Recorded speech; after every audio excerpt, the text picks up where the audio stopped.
Hello, welcome back.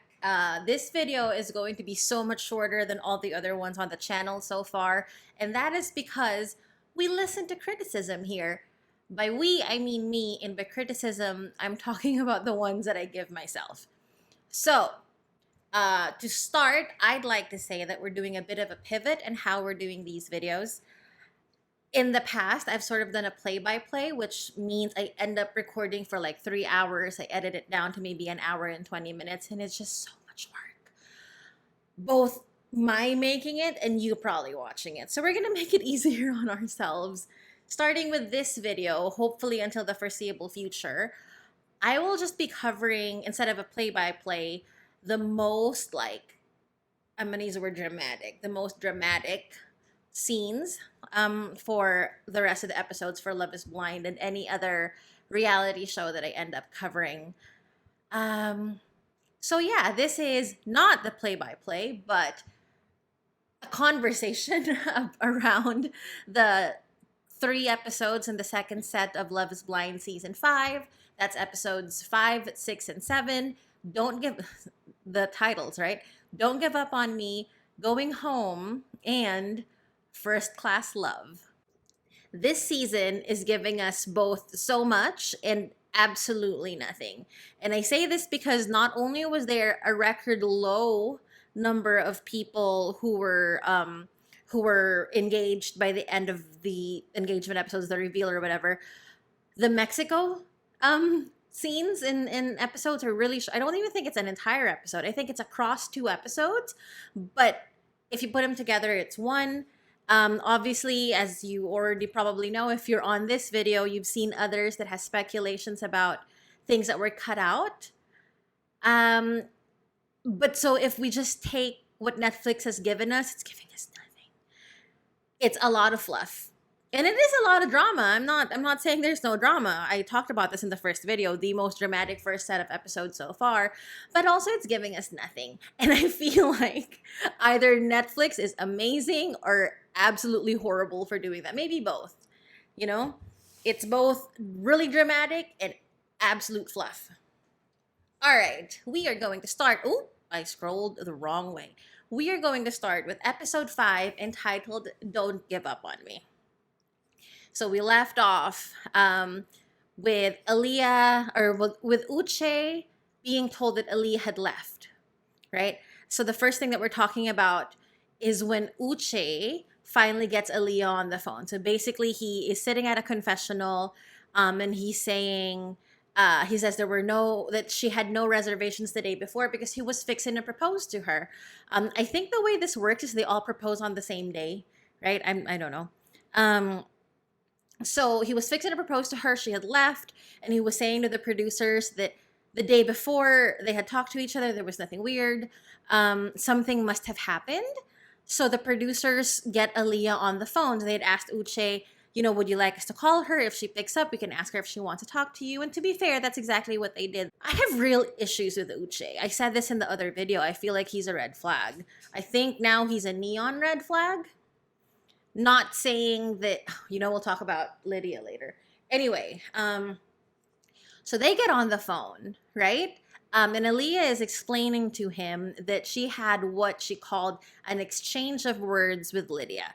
She explains that Aaliyah, had made a joke with Lydia and said, well, if Uche doesn't propose, you can have him.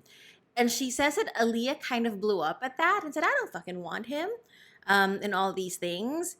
And that kind of threw her off balance, I guess, and she couldn't handle it and she wanted to leave. Obviously, that kind of was like the straw that broke the camel's back. So she left, right? Uche was saying, you didn't even leave me a letter. You literally only had 1 day to wait. She said, I didn't have time to do any of that, which Netflix production, you maybe should have allowed her to write a letter if she wanted to. Not sure if Aaliyah ever voiced that out, though. Anyway, things I didn't like about Uche in this conversation. He said, you let some girl come between us. Uche, darling. I don't think Lydia is just some girl. At this point, all we know is that they knew each other and that they dated, period. That's it. And dated can encompass like a lot of different things. It could be dated for 7 years, dated, went out on 2 dates, right? But we just know that they dated pretty much. Um, but he says, you let some girl come between us. Lydia isn't just some girl, that's your ex. And Lydia also spent a good chunk of the time after Aaliyah already found out, telling Aaliyah things about Uche. And Aaliyah just wasn't interested, things she didn't want to know. And Lydia, I didn't think that was necessary. I would say that was something that you could have done better. Not talk about all the details with Aaliyah, especially because she actually said at one point, I don't want to hear these, right? So Aaliyah is saying to Uche on the phone that she still loves him, and Uche, it felt to me like he was kind of attacking her. Well, then if you love me, why aren't you here? And we know that he's a lawyer. I talked last week about how the way that he speaks is kind of curt. So it does come out as like, then why aren't you here? And it felt to me like that wasn't conducive to Aaliyah being more open, which takes us back to last week when Aaliyah had said something about her past, and Uche also wasn't very like receptive to it. He did say that he was going to try to make an environment that was basically more conducive to Aaliyah being more honest. We don't see it here. And like I understand that he's hurt. She had left, didn't leave him a note. It's just she's emotional on one side, and it just feels like you're dumping a little bit more on her when you could have been alleviating some of the emotions so that you can have a conversation. It takes work. Aaliyah was questioning the fact that both Uche and Lydia actually ended up in the pods at the same time. Like, how did that happen? She said, oh, and I have so many gripes over Uche. Aaliyah had said that she was protecting herself. Basically, she was in a situation that she felt wasn't good for her. And it was a lot. And it was a lot more for her than it would have been for any of the other girls. She was in there with the ex of the man that she wanted. So she said she had to protect herself, and that was why she left. Uche called her selfish for that. And then he got all like, I knew this was going to happen. I knew this was going to happen. I was going to get close to the wrong person. And then he hangs up, or it looks like he hung up on her. I don't know if he actually pushed the button. He hung up on her. He stood up, and you actually see like the set with the boom mic and everything. And he's like, I don't want her number. I don't want to talk to her. I don't want to see her. And he leaves. So they don't get engaged. They don't go to Mexico.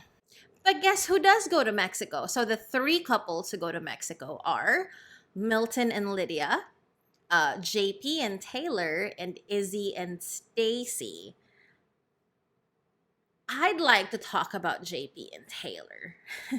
I called them at the beginning of my last video who could be the golden couple for this season. And then by the end of the video, I'm like, maybe they aren't. Maybe it's Izzy and Stacy. You know my stance right now, having watched up until the end of episode 7, not seeing episode 8 and 9 yet. I do not even think anyone's going to get married. There will not be a golden couple, a silver couple, a charcoal, whatever couple, pin, nothing. There will be no couples. Anyway, JP and Taylor. So JP, I'm already eating crow. Last episode, I said that JP was hot. I think it's because I watch a lot of Station 19 and all those firefighters are hot. I have a thing for firefighters. Do not let me lose around firefighters. But anyway, so now we have more scenes with JP. So not only do I see him better, but also we kind of get to know him more as well. He not hot. I mean, I'm not saying I'm gorgeous and all these people aren't hot. I'm just saying, yeah, I had my Station 19 fantasy rose-colored glasses when I was watching him, having found out that he was a firefighter. Anyway, so JP and Taylor are in Mexico, and it's still awkward. If you remember at the reveal, so they met each other, they kissed, blah, blah, and then they sat there and it was awkward and it was quiet. So it's still kind of like that now. So you see Taylor trying to like start a conversation, asking open-ended questions and close-ended just asking questions, basically starting a conversation.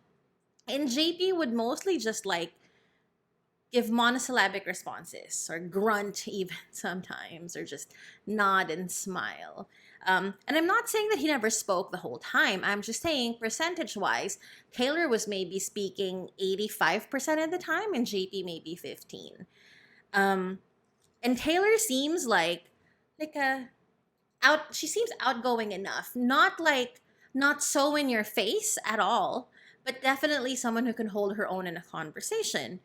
But a conversation is two ways, and she was getting grunts and like nods and smiles on the other side. So anyway, so we have confessionals of Taylor saying that I can't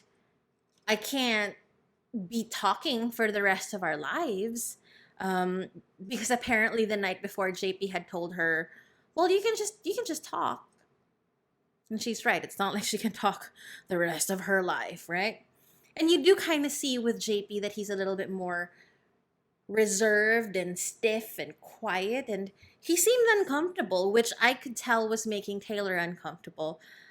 There was a scene when they were talking about Taylor not wanting divorce at all, like that's out of the question. So to her, once she's married, she's married. Like divorce is not going to be an option for her. What else? She started the conversation about what he thought at the reveal. And like what was the thing that he had noticed first, and he said her smile, and then he said that she was wearing fake, like really gaudy, that's the word he used, gaudy eyelashes, which made me super conscious because the last like 6 months maybe I've been getting my lashes done. Anyway, so he said gaudy lashes, but then underneath the lashes she's got great eyes and everything. So yeah, but it's still awkward. So they do that. They had the, oh, I lost the pearl. Um, they had like the little on the beach pool party thing that's traditional for Love Is Blind at this point, where all the other couples are. And Stacy and Taylor were talking, and Taylor was basically telling Stacy that she at this point was uncomfortable, like in the pods she was very comfortable and safe with JP, and not that she doesn't feel safe now, but she definitely doesn't feel comfortable with him. She said that in the pods it seemed very genuine, that I think this is one of the 2 points where she says she could have talked to him for the rest of her life in those pods, right? So that conversation happened, and then we go back to the room with JP and Taylor, and she starts the conversation about so how he's doing and stuff. They had already gone through like a little adventure with I want to say an ATV, a four wheel. I don't know what these things are, but they rode a thing. They went to a place, had a picnic. They talked about, yeah, things are weird. We can maybe work on it or whatever. So they got to the room, and Taylor was basically saying like it's still awkward. JP, I thought is a. I'm gonna go ahead and say it. I feel like JP was being quite hypocritical in this conversation, because this conversation starts with him with Taylor basically saying it's still awkward, and JP says to her, "That's because you never got past the reveal." The Taylor never got past the awkwardness in the reveal, and Taylor was explaining to him, no, even if we take that outside of the equation, it was awkward the first night here in Mexico. Day 2 was awkward. Day 3 is awkward. This is night 3, I think. So the day after is going to be day 4, and she's basically saying, I can bet you day 4 is also going to be awkward. And then later on in the conversation, we find out that it's JP who wasn't able to get past something from the reveal, and that's why things have been awkward. You know what that is? Her makeup. JP had such an issue with Taylor's makeup at the reveal that he was unable to communicate in the same way that he was in the pods. He was trying to explain that, I don't even know what he was trying to explain. He was trying to say that it presented fake, that she she was all caked up, he said, and that he had makeup on his jacket, and he liked her better like that. And she was barefaced. It was before bed, so she must have already like taken off all her makeup. Um, he kept saying like he said at one point that 99% of the women in the world once told that they look better, that the man liked them without makeup better than with. But for Taylor, she takes offense to that. And he keeps saying, stop. He said, I think twice, don't wear makeup, stop wearing makeup. And Taylor, rightfully so, says, I'm going to do whatever I want. And then JP, the other thing about JP in this conversation is that he seems to already be checked out. And by that, I mean, so yes, he would say something, and Taylor would engage and respond to it. Maybe not affectionately, because she really wasn't happy at that point, right? But he would be like, all right then, okay, whatever, do whatever you want. And it's just not like, I guess it was more than the grunts and the monosyllabic words at this point and the nods and the smiles, but it was still, it's not a rally if it's like tennis, it's like in the past it was a serve and nothing. Now it's like a serve, a hit, and then a response and then nothing. So I guess it's a little bit better. Taylor does acknowledge that he sees that JP is trying, which is very nice of her. I think that was very fair of her to do. But she was like, I can't spend the night here. I don't know what I'm going to do. We can reconvene tomorrow and figure out next steps. But for right now, I'm not spending the night. So she packs up her stuff. JP just sits there and watches her do it. He gets up only to give her a hug. By the way, I got the impression that JP is like Southern Texan gentleman, Or he aims to be, or that's like the projection to the world that he is trying to make. He literally only got up to hug her. And I'm not saying that he should have gotten up and helped her pack the bag or open the door for her or whatever, because, women can open the door by themselves. I get that. I believe that. It's just so weird because it seems like he wants to present himself as a good old Southern gentleman. A good old Southern gentleman would have opened the door in that situation. Just me. Anyway, so she leaves. Episode 6 entitled Going Home. So, actually, I was wrong. Most of that conversation actually happened in episode 6, huh? So we've been talking about episode 6 for the last, 7 minutes. What happens next with Taylor and JP is the morning after they're sitting at, the big, wide reception area at these fancy resorts, right? There are couches and they were sitting facing each other. JP says he acknowledges that some of the things might have been his fault, says that he wants to work it out. Taylor doesn't. Good on her. She explains that she explains again that it can't just be her with a conversation. She doesn't believe that the makeup thing is all of it. She thinks there's something more and we don't know. Maybe there is. I don't know. At this point, I'm not sure. I'm hoping that we find out. But Taylor chooses what she says is the best for both of them, gives him back the ring, and leaves. So they are broken up now and won't be moving in and won't be going to the altar. They're not engaged, nothing. So possible golden couple 1 down the drain. Let's move on to possible golden couple number 2. These are, I'm saying that from last video. I don't actually think any of these couples will still be couples at the end of this, let alone golden ones. So anyway, so Izzy and Stacy. So Izzy and Stacy are in Stacy's car. Stacy drives this nice sports look. I don't know cars very well, okay? But it's a Benz. It's silver, I want to say, and it's a 2-door fancy sport looking car. And so she's driving because it's her car, and they get to Stacy's house. Stacy apparently had bought a fixer-upper kind of house. Um, but it's like in the fancy part of town, and it's Stacy's got money, okay? Her family has money. But she also, of course, works. I believe at this point she was an operations manager in the ad. She's a director of operations now, I think. So she also makes bank for herself, right? So they go in. On the second floor is like the living room, living space, whatever. So Stacy's talking about like this couch is gonna have to be replaced because it's old. She's gonna get an entertainment center.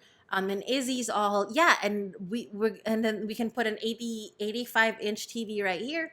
And he's like really like grinning. He's like grinning from ear to ear. It was kind of like the Joker. He was saying he was excited to see Stacy's house because it's going to be his house too. Or it might be his house too, I think. I think at Love is Blind, they're told to never say anything for absolute. But basically, he's excited to see the house he's going to be living in after he marries Stacy. Um, so 80 and 85-inch TV, and like big TV, big couch, and Stacy's all, "Are you gonna buy it for me?" "Thank you," because Izzy didn't respond, right? And then he laughs and she says, "If only I were joking." So Stacy brings up money. She says that money is the most uncomfortable thing to talk about. And that is why it took this long for her to start discussing it. She says that she wants to be able to, like, she wants to be with somebody who, for example, like if they moved into this house, it's going to be their house. If an HVAC needed to be like I had to Google what HVAC meant, and I just remember AC. I'm going to do it again. Heating, ventilation, and air conditioning. Sorry, in the Philippines, A, we don't have heating.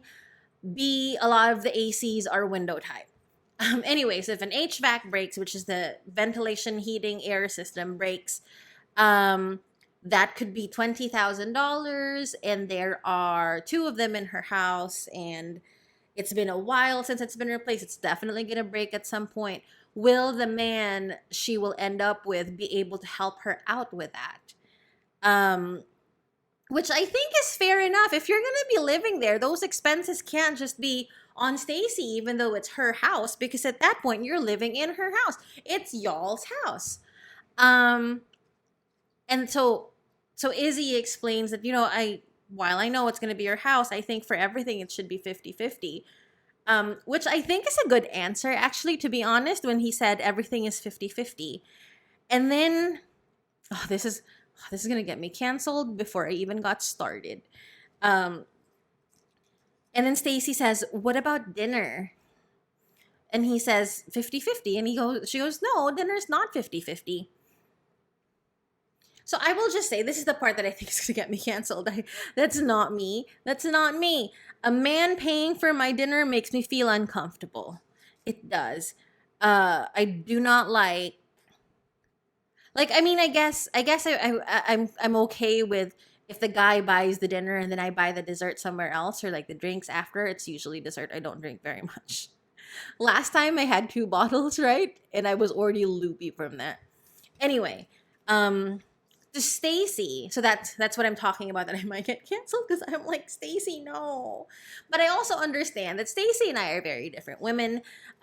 She likes to feel like she isn't strapped for things. I mean, I don't like being strapped for things either, but like I'm not comfortable with being spent on, and she is comfortable with that. So okay. I get her point too, that if you're together, man pays. Okay, there are some people who believe that. What was interesting to me in this conversation is that the drastic difference between what Izzy looked like when he walked into the house, her house that he's going to be living in, huge, amazing house that is getting renovated also, that he's going to be living in, that she paid for. And then now she's talking about how she likes nice things and how dinner is not 50-50, man pays, and his face is just drastically different. He basically says, like, you would rather a man pays for everything for you? And I don't think that's what she said. I think I think for Stacy, and I think she explains this at some point too, that like she works hard for the things that she wants because she does know that she has expensive taste.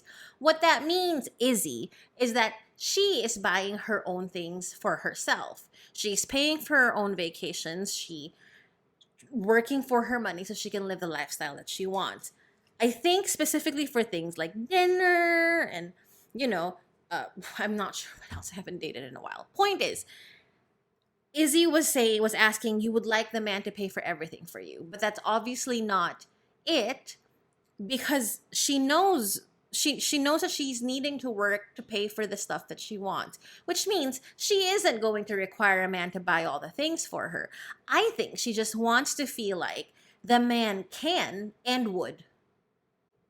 And like not having to put down her card and split things 50-50 for dinner is just the start a feeling like that. And even I, the girl who does not like being spent on a bunch by a man, even I get that. you know? So, Izzy. I also remember I said that I thought Izzy is hot. I mean, I still kind of see that, but like it's interesting because like you see more of who they are as people in the next set of episodes, right? And now I'm just like I'll tell you who else is amazing, and that one. It's not Izzy. It's not Uche. It's not JP. Um. Anyway, so they have that conversation, and they end the conversation okay. The last bit of episode 6. Oh, I'm so proud of me. This video is barely 30 minutes. Um, the last bit of episode 6 is Aaliyah and Uche in a restaurant. He had said he didn't want to see her again, but okay. Uh, so they're back at the restaurant, and we just do like a little bit, like a little tiny bit of Aaliyah basically giving a monologue of how she still cares, she regrets leaving, she does love him. She says, and I quote, "My heart is still in your hands," and that she would still marry him. And then end scene, end episode, right?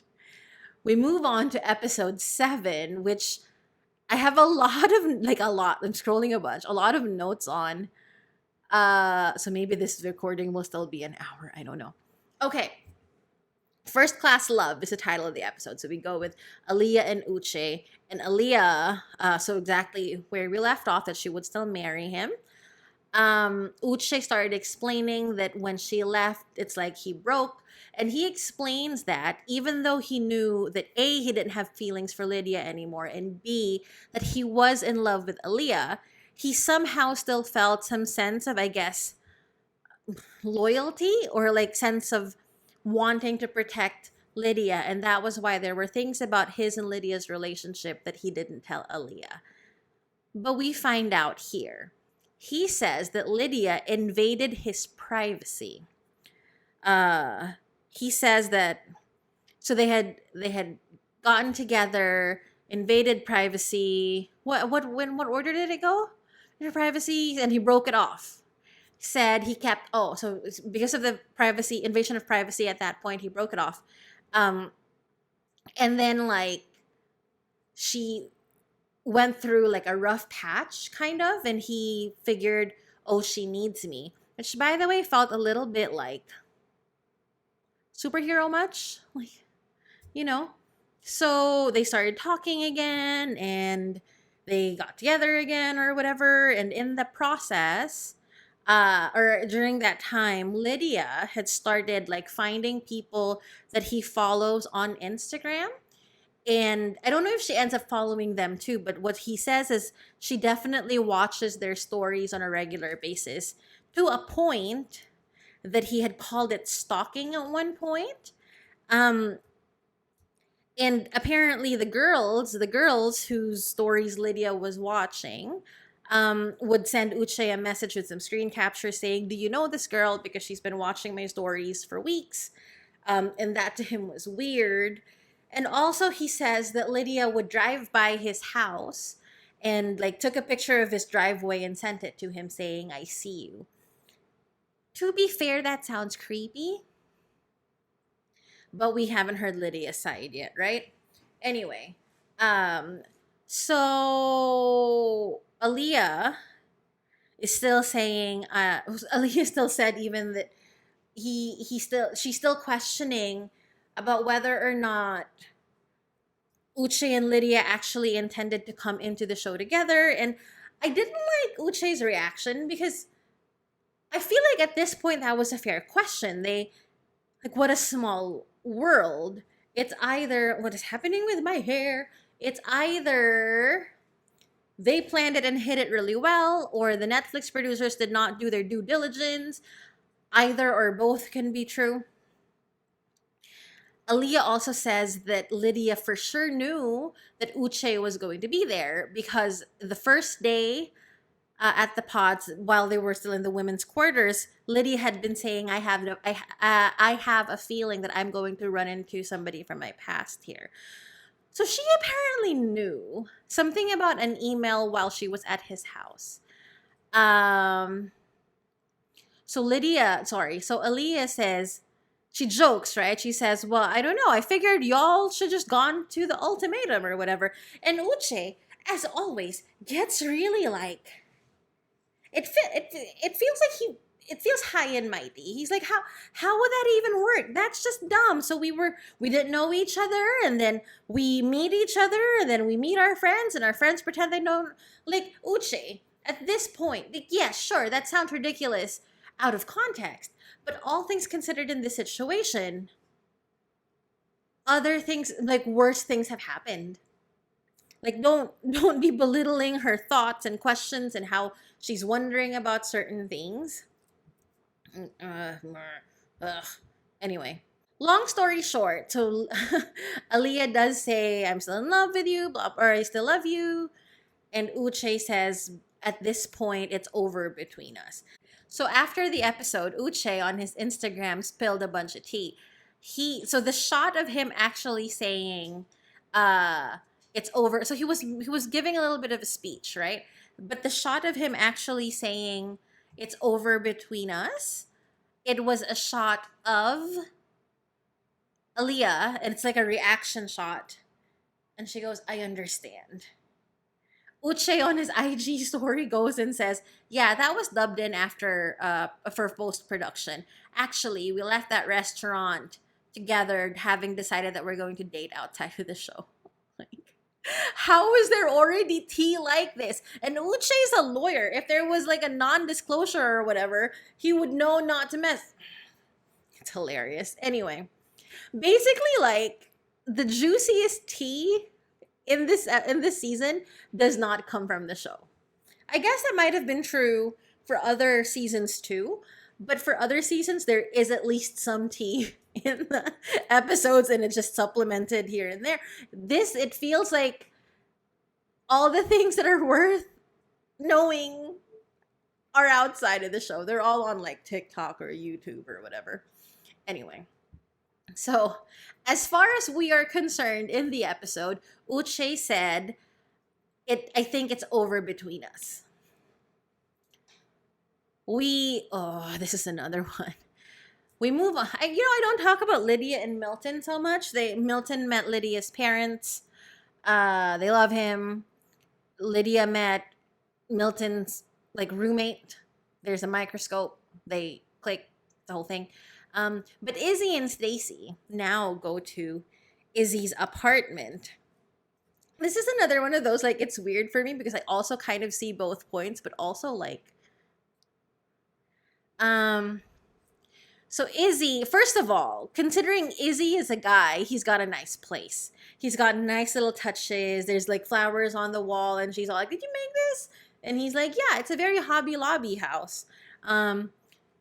Anyway, so somehow they end up opening one of the drawers, right? And it was an organic part of the conversation. Opening one of the drawers because Izzy wanted to show her the lost and found. The lost and found is a spot where he put things that his dates have, being a bachelor, right? His dates might have left. Earring, a ring here, maybe hair ties. I'm pulling the hair tie thing out of my own personal experience. Necklace, again, my own personal experience. I'm just saying. And like, so Stacy's just looking through it and she's being good natured about it. But at the confessional, she says that she thinks it's weird and immature. We find out a little bit more about that later. But yeah, seriously though, I don't know if that's really like something that all single men have, because even I have seen it in my own personal life, and it's not like I go date a lot, like at all. um, so they go to the kitchen, and Stacy realizes that Izzy does not have like real plates and silverware. He has paper plates, plastic red solo cups, and I guess plastic like silverware, plasticware, I guess it's called. Um, and she's just very taken by that. She's like, so when you bring a girl home and cook for them, you serve it on a paper plate. And he's like, yeah, I haven't gotten a complaint before.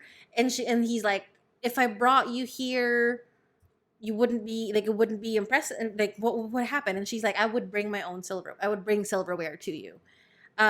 And this is where I was saying that like I kind of see both points, because up until, well, I don't remember how long, but for a while, because I was living in like a roommate situation also, I guess. It's a little different in the Philippines. A roommate situation also, the common area wasn't exactly a common area. I didn't feel comfortable having my own set of plates.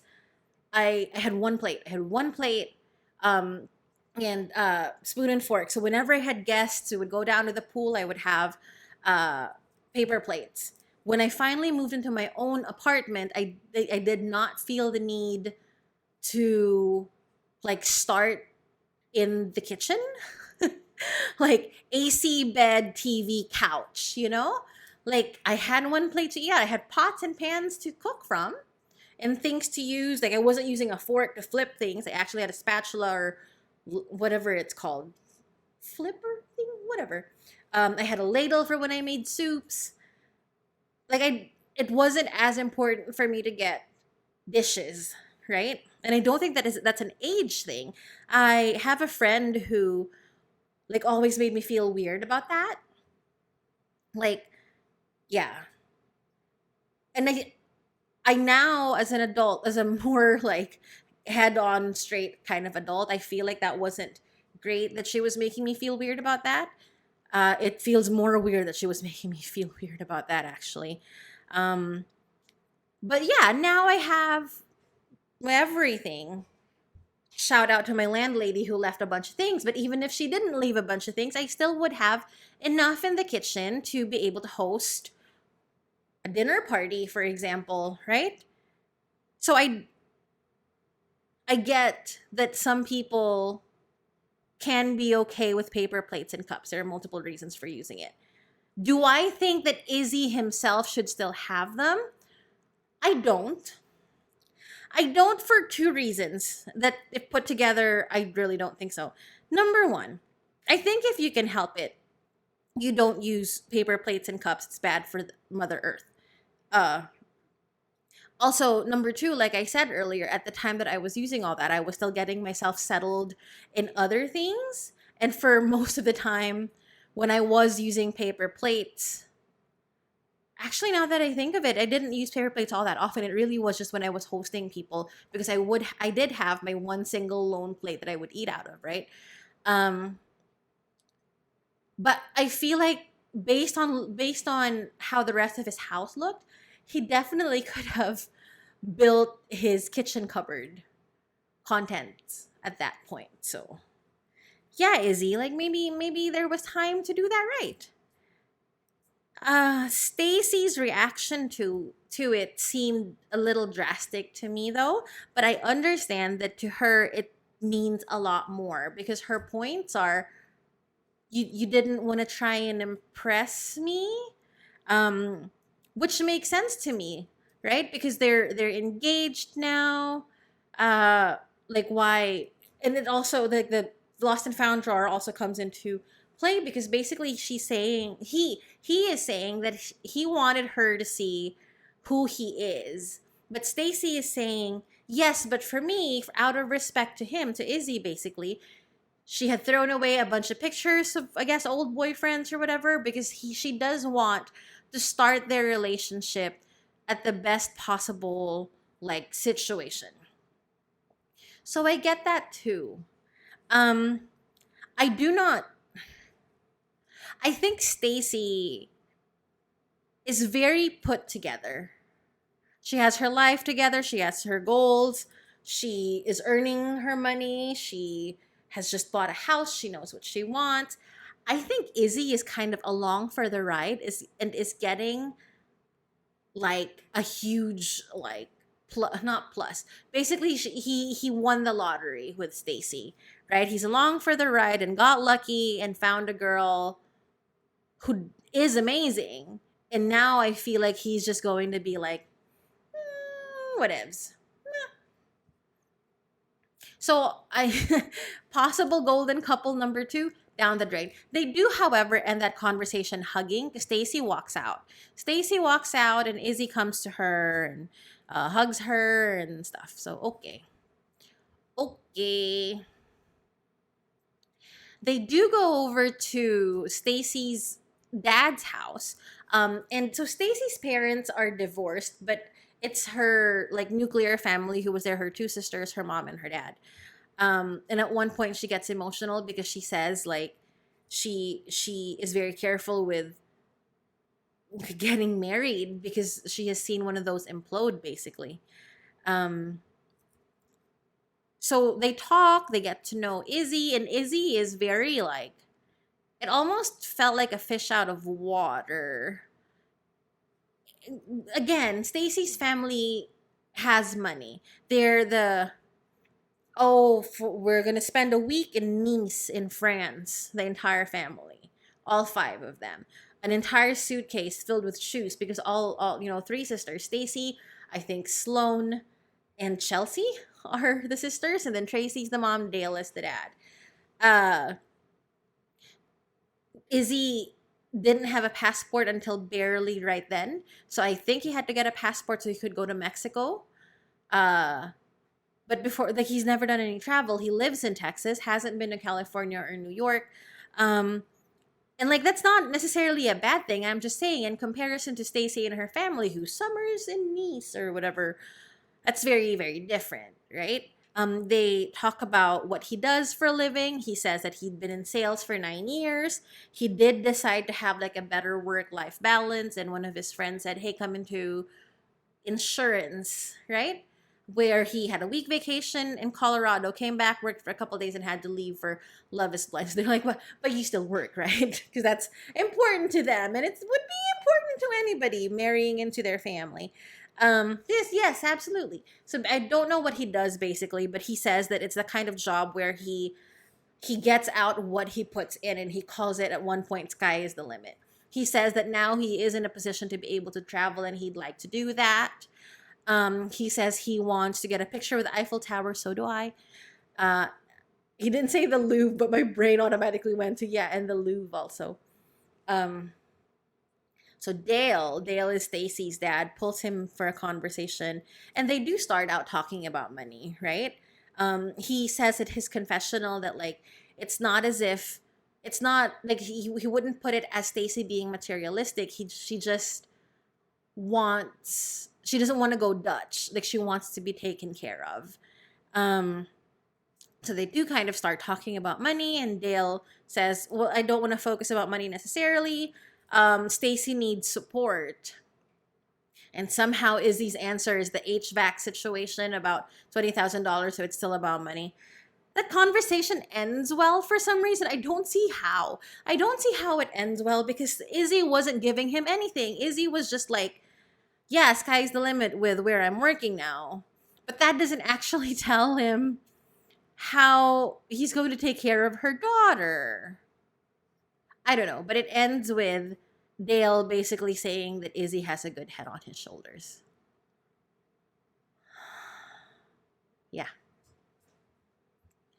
The explosive part of this episode is the group hang.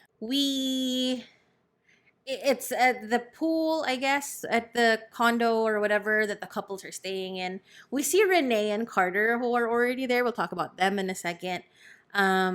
So yeah, it's Renee, Carter, Lydia, Milton, Stacy, Izzy. At this point, only Milton and Lydia, Stacy, and Izzy are engaged. JP and Taylor aren't there, like, at all. Um, Carter says to Milton that if he had a daughter, he would want her to marry somebody like JP. That's Captain America right there. You know, JP did wear a whole bunch of American flag like clothing items. And that's what I'm talking about. I felt like he was supposed to be Southern gentleman, and it just didn't show in the way that he was acting. Anyway, who gets there first? I don't remember. Is it Johnny? Johnny gets there first. Johnny gets there, and Stacy at a confessional says that she doesn't like Johnny because in the pod, so Stacy was very reserved about who she was talking to while they were in the pods. So in the women's quarters, she would talk to them, but wouldn't say who it was that she was talking to. She figured out first that Johnny and her were talking to the same person, Izzy. So when Stacy realized that Izzy was going to choose her, she says she actually felt bad. She felt empathy. She felt so sad for Johnny. Johnny, on the other hand, after she had heard, started talking shit about Stacy, which is just not cool, is not cool. So she's like, no, thank you. No, thank you. So she gets there and she sits down, and then Chris arrives. And Johnny tells the girls, do you know we're official? And I'm like, what? What do you mean? Apparently, they met. Sorry. So apparently, they met at the airport. The way that they tell it is they knew right away that that was the other person. She was sitting there trying to take a nap or whatever, and Chris was talking to somebody on the phone. I guess she recognized his voice or just felt that it was him. And then he walked away, and she thought to herself, like, God, I miss him. And then he comes back and squeezed her hand. Chris. Anyway. And now they're together. Not engaged or anything, but they're dating. They're boyfriend and girlfriend, rather, not just dating. Anyway, so Izzy and Johnny. I don't know who pulled who into this conversation. I'm pretty sure it's Izzy who pulled Johnny in the conversation, though. So they talk, and Izzy basically calls Johnny out on her crap. Now, if you remember, I am not a Johnny fan. I wasn't last week, and actually right now I'm still not. But I'm even less an Izzy fan.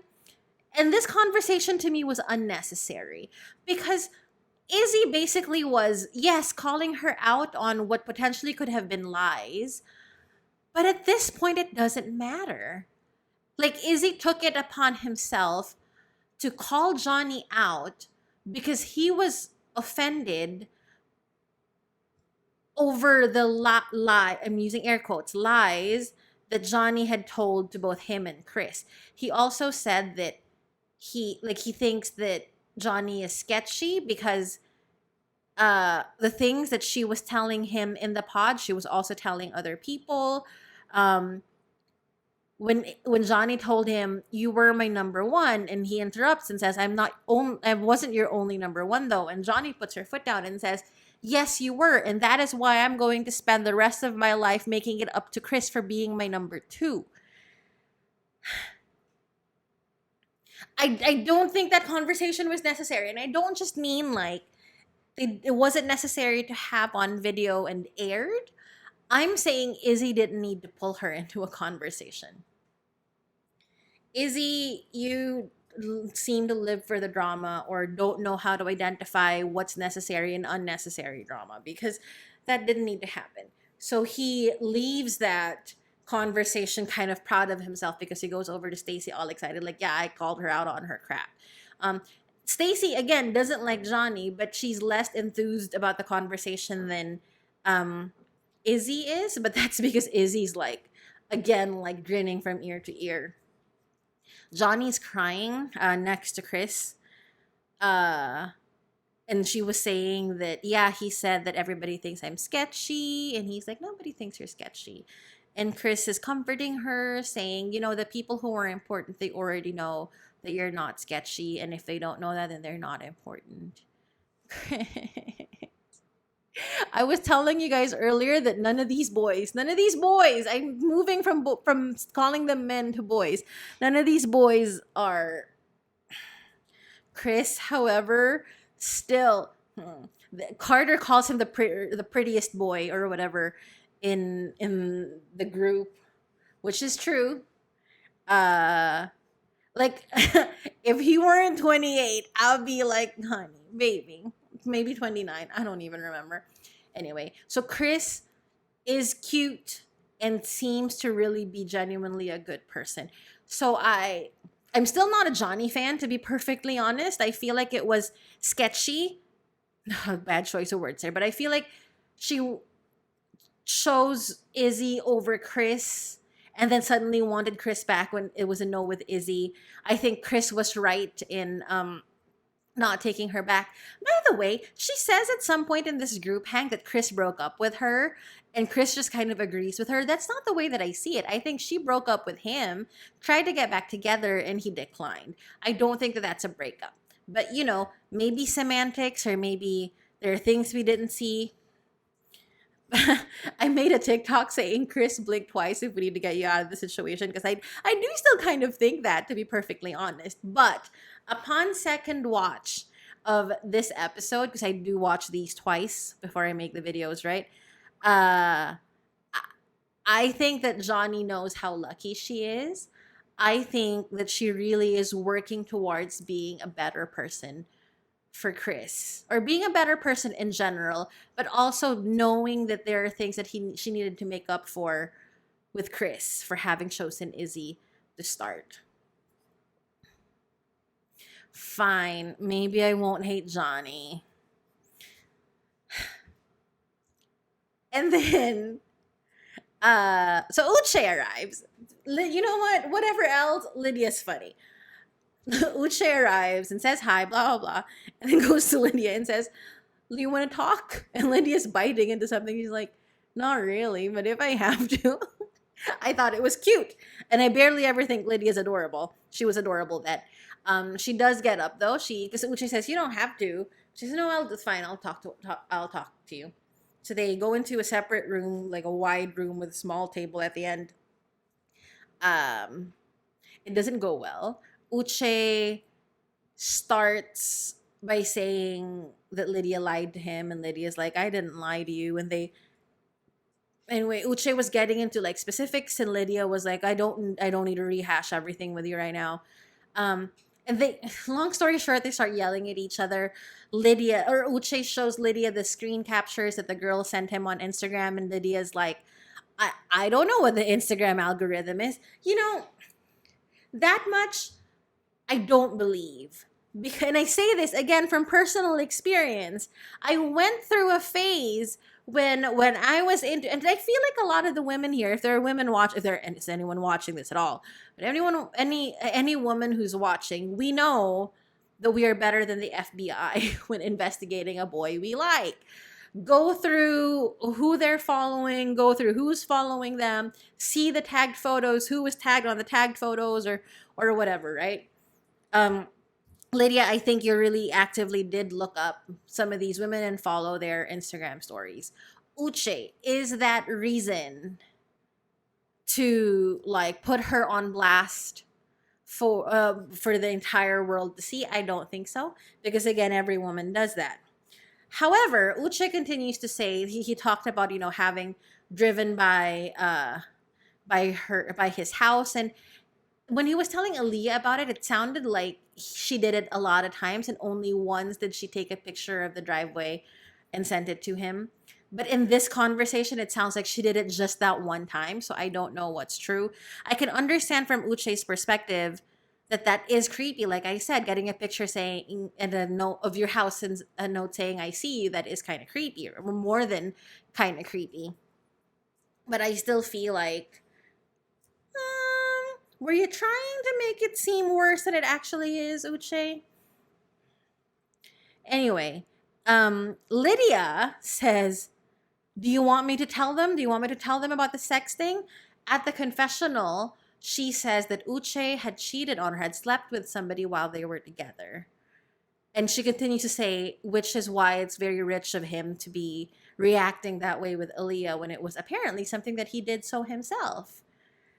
So it's a mess, right? So this entire conversation, so she gets mad, she gets up, and she comes back, and Milton comes back from the bathroom, I guess, walks in there and says, "Hey guys, what's everybody doing?" And Uche's like, "Milton, can we just have a conversation?" And he's like, I like Milton. I like Milton here. He says, "I mean, you can, but Lydia and I have plans in like 10 minutes." And Lydia says, "I'll just finish this conversation." So he goes, "All right, I'll wait outside." And Uche basically finishes or starts to finish the conversation. This is where he talks about the other girls' IG stories, and Lydia gets really upset. And they start full on yelling at each other, like yelling. Well, Lydia's really yelling. Uche is raising his voice, yes, but Lydia yelling as she walks out. And Lydia saying, "No, you're not going to talk to me like this." And it feels like she was putting up boundaries. Like I do not think that Lydia is perfect and faultless in this situation, but neither do I think that of Uche. It feels to me like they really had something, and that something wasn't good. Uche, again, in his messy Instagram stories, says that he knows 100% that Lydia knew that he was going to be there when she joined. Um, so yeah, it just seems like, yeah, these two toxic. Toxic together, at least. I don't know if Lydia is toxic towards Milton. We haven't talked about them a lot because not a lot of things happen with them here. I think their tea comes in the next episode where she meets his family. There's a tease of the rest of the group hang. Stacy and Johnny have a conversation. Sorry, more than a conversation, feels more like a conflict. There's a little bit more. There's one of Uche talking to Milton about how Lydia planned to be there to be with him. So I don't know. And then a tease of the weddings. They both do get up to the altar, both couples. But obviously we don't know who said yes or no. The only other thing is apparently there were 4 more couples who got engaged. At least one of them are Renee and Carter. There's so much tea around this. There's conversations about, apparently some people found that they got all the way up to the altar because the marriage license was taken out. It just was never returned, which means they never proceeded with the wedding. And Renee now has a different husband. There was a 11-month time period between what would have been her wedding to Carter and her wedding with this person. And I guess that's possible to find love and get married in 11 months. Also, it's possible that they already knew each other before. That's why it was quick. But they're saying that the reason that the wedding didn't that they got cut entirely from the entire season, because apparently they were also in Mexico. There are pictures of what's her face, Renee in Mexico with the Love Is Blind goblet. Apparently there are shots in the episodes of people with somebody who looks like Carter with them as well. And apparently that's why the Mexico scenes are so short, because they had to cut a lot because there were a lot of couple hangs or whatever. Anyway, the tea is a rumor on word on the street is that Renee that whole time had a boyfriend. I don't know how true this is. This is more than just alleged. It's like somebody is alleging and I'm just whatever. I don't know. There are also stories about Carter having made threats about like bad things are going to happen if Netflix doesn't cut their storyline or whatever. I don't know how true any of these are. I, however, look forward to the reunion. I've only spoken for an hour, but I also feel like I can't cut anything from this. So maybe it won't be as short as I thought. If you've gotten this far, thank you so very much for staying. I would really appreciate it if I didn't say that right, I would really appreciate it if you hit the subscribe button. What else? Or just basically engage with the post. That's just going to boost it for the algorithm for a lot of people to see it as well. That would be extremely helpful. Thank you, thank you, thank you. I know that it's not easy listening to my TED Talks. Also, I don't remember if I said this in the last video, but the writer's strike is over. So it's now just the actors' strike for SAG-AFTRA, and I'm really optimistic that they're going to come to a resolution, a positive resolution soon, so we can start talking about scripted shows and movies. I would very much like to start with a trailer breakdown for one of the movies I'm most excited with this year. So, great. Cool. Thank you. Hit subscribe if you haven't already done it, even after I said it like 5 times. Thanks, everybody. I'll see you next week.